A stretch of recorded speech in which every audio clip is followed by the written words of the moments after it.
Twenze buna tumenyete gari turare. Ntobugate oyo mintu baigore Ndizi TV consultant.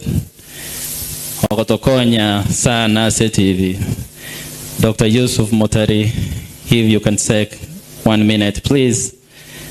Otokonya Dr. Yusuf Motari, why narrating Kobe? Thank you. Thank you. First, I'm humbled to have this opportunity. I didn't know it could be this way.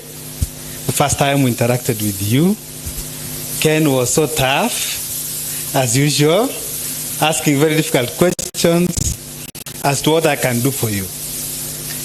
And I'm very happy for the team. We have moved this way by the hand of God.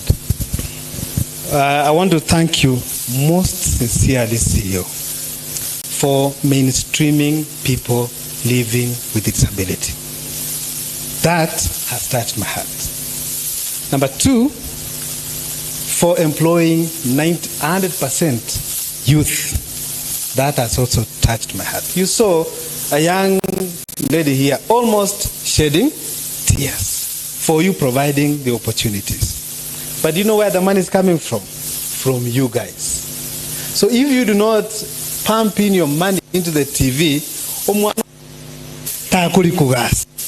the money is not going to the US. In fact, no money goes to the US. All monies remain here.